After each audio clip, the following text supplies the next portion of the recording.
Hold your fire! I'm a human! Growing up, I remember my neighbor Kyle had Lunar the Silver Star story complete on the Sony PS1. I'm pretty sure that he owned it because I remember watching him play it over the course of many weekends. I never owned it myself and I never played it myself, but it was always a game that was kind of stuck in the back of my head for a long time, and I was like, someday I gotta get to it. Of course, being the way that I am, I decided, let's start with the original on the Sega CD. Before diving in, I did a little bit of research and I saw rave reviews for the game. Most scores were 8, 9, or even 10. A lot of these scores were from websites and general publications, but I also still like to look back at GameFAQs. A lot of the reviews on there are pretty old, and obviously they're user reviews, but I like to get like a bigger sample size of how, people see the game. I did see some people being a little bit critical of it, giving it 6s and 7s, but the majority of them were pretty high score reviews. So, was it as good as most people said it was, or was it a little bit flawed, or perhaps it stunk? I don't know. The only way to find out is to play it yourself, right? So, recently, I beat Lunar the Silver Star story. You want to check out that playthrough, check out the pinned comment or description below for my long play without commentary. But without any further ado, let's get into the review.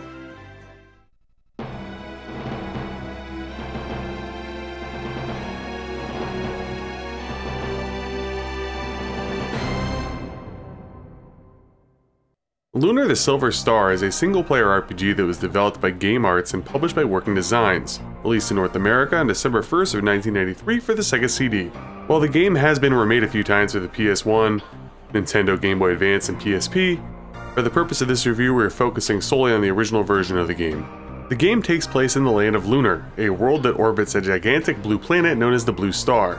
Some centuries before the events of the actual game, the Blue Star was ravaged by years of war and was no longer habitable. Thankfully, the wonderful and ever-present, during the game, goddess Althena salvaged humanity by shipping everyone off to the Silver Star, aka the world of Lunar.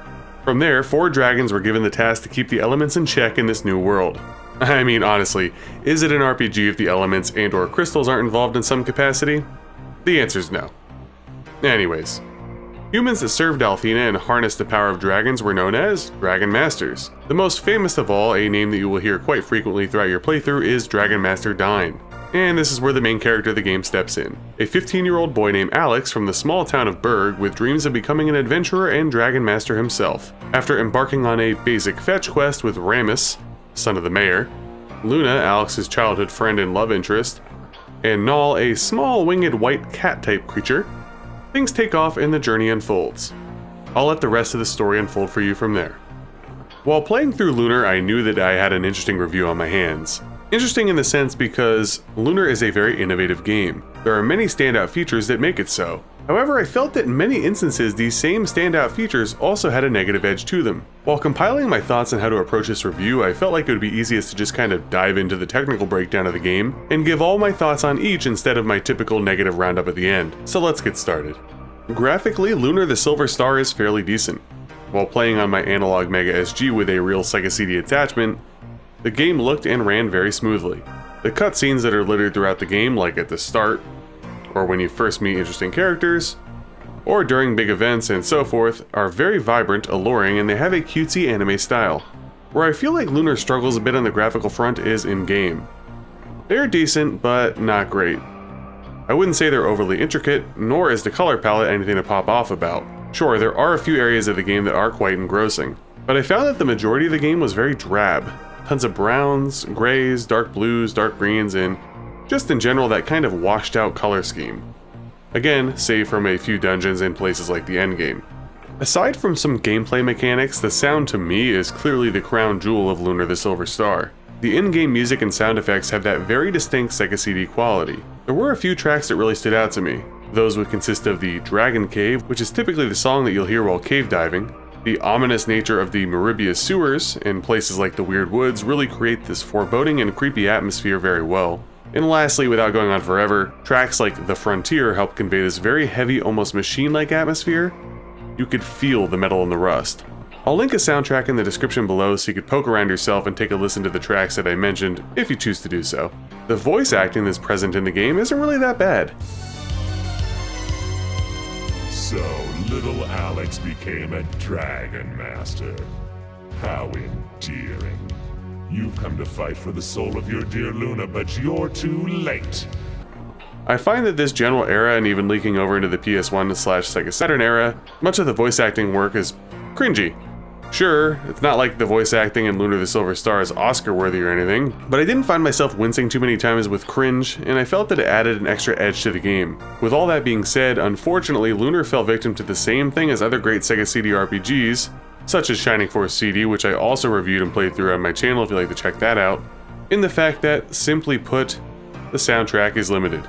You'll find yourself hearing many of the same tracks over and over and over. At a certain point, you essentially stop hearing new tracks, which was a little bit disappointing.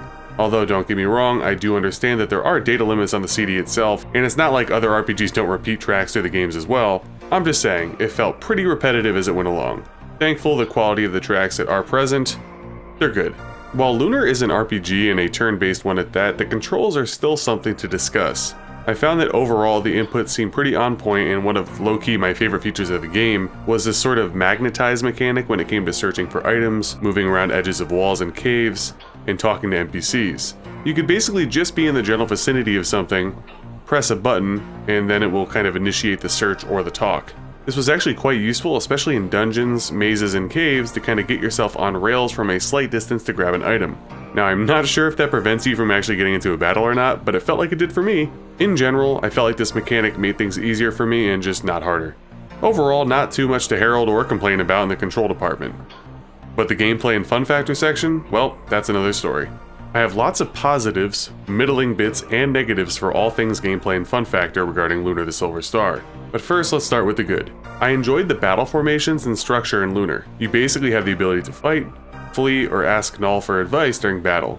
The game gives you the ability to have your party controlled by AI if you like a hands-off approach, but I never do that. So if you choose to fight and manually input, then you have the ability to attack, use magic or a skill, use an item, flee the battlefield to a different spot, or just run away altogether. Now this is interesting because while some stuff is pretty standard, the main differences revolve around fleeing, your battlefield positioning, and items. In some battles, fleeing is a good strategy, especially for your weaker teammates. Flee will essentially get them out of the fray. However, from time to time an enemy might track them down, or later in the game you get more enemy appearances from behind, making it harder to flee in general. Your positioning on the battlefield is also paramount in that depending on where you are and where your enemies are, if you choose to do a melee attack, you might not even be able to be in range to get to them right away. This gives some extra depth to the combat, making it a little bit more engaging than the standard just mash the same button over and over affair that most turn-based RPGs are. Lastly, the item section is one that I will get to more in the middling bits. But before that, more of the good. Lunar has a very intricate dialogue system and tons of characters, some of which come and go throughout the game.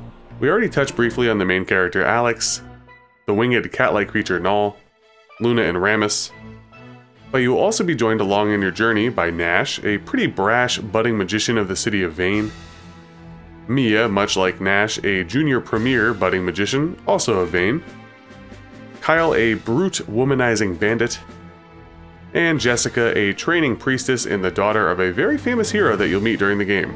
These characters will have many interactions amongst themselves, NPCs, and there will be various storylines progressed and concluded throughout the journey. There is so much dialogue to explore through each and every NPC in town, and the aforementioned banter between your teammates. You will find many instances of great background information on the area that you're in, enemies, and so forth, as well as pot shots and humor littered throughout.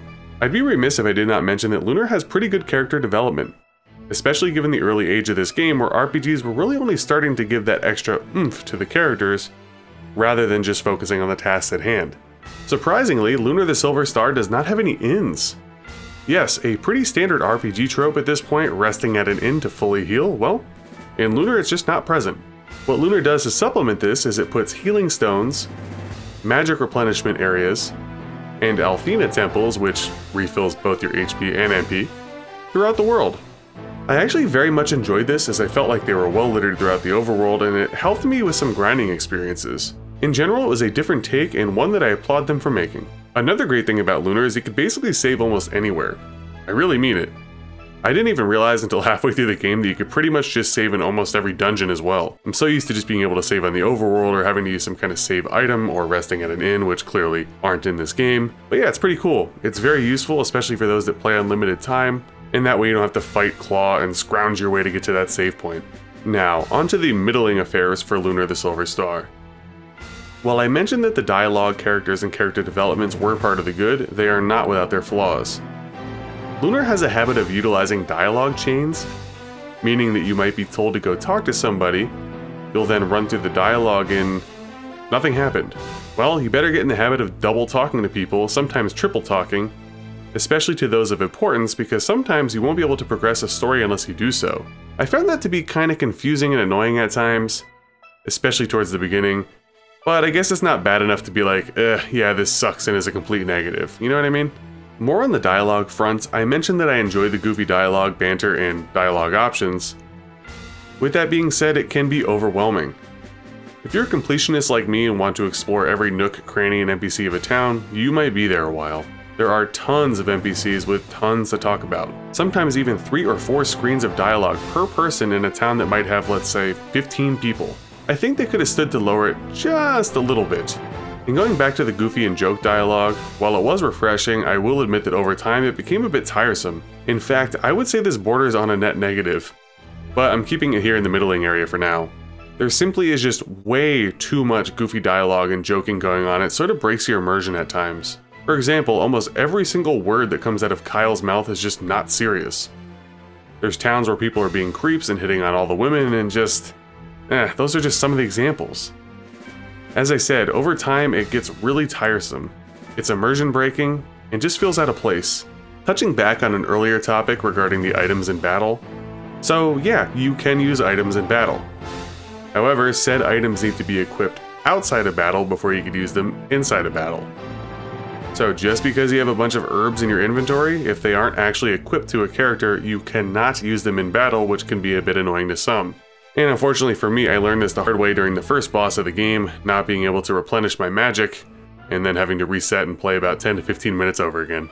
Don't get me wrong, that part is a bit my bad, I should have read a little bit more, but not the best feature. And lastly for the middling bits, this verges on spoiler, so I won't go too in depth, but I really did enjoy the end of the game. I thought the areas were cool, you had some good looking cutscenes, fun battles, and so forth.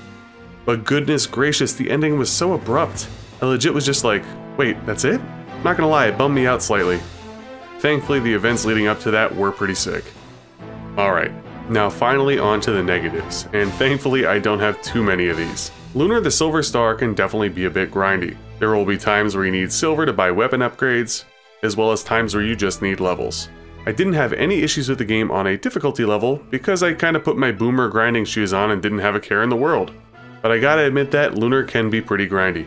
It's not the worst that I played, but pretty apparent unless you want a rough time, that grinding is needed in a lot of spots. Coupled with the grind are the inconsistent encounter rates in the game. I'm telling you right now, sometimes you'll be walking the overworld or a dungeon and go minutes with nothing happening. Then out of nowhere, it'll be every 2 steps that you get a random enemy encounter. So of course, when you want to grind, nothing will appear. And then when you don't want to encounter enemies, that's when it'll be every 2 steps. I realize that you can run from battle. I also realize that there's an item called a snake ring which apparently doubles the encounter rate, so I guess that item would clearly be useful during a grind session, but in general the inconsistency was annoying to me nonetheless. Lastly, I felt like the dungeon designs weren't great. They were either very much A to B, or it was just some kind of maze, and that's about all I could say to describe them. Overall, I could say that I enjoyed the caves the most, and other areas like the towers, sewers, and so forth, the design just didn't really do it for me on many levels. So, with all that being said, is Lunar the Silver Star a good game, a fun game, and one worth playing in the modern day? My simple answer is yes. Lunar does a lot of very innovative things, especially on the graphical front with the cutscenes and voice acting. The OST is solid, the vast array of characters, development, and dialogue is very unique for the time. The battlefield maneuvering and mechanics are also pretty intriguing, and I did have a fun time while playing. Sure, some of the dialogue and jokes overstayed their welcome. Yes, it was a bit grindy at times. Some of the dungeon designs and drab graphics didn't overly impress me. But when you consider the time that this game came out and all the good that it does, yes, Lunar is a good game. Yes, Lunar is a fun game. And yes, Lunar is worth visiting or revisiting in the modern day. I give Lunar the Silver Star on the Sega CD 8 out of 10. It's not the best RPG that I've ever played, but its innovative nature and character/story development kept me glued along the way. I do plan on covering the remakes of Lunar the Silver Star as well at some point in the future, so stay tuned. If you've enjoyed this review, please consider liking, commenting, and subscribing if you haven't already.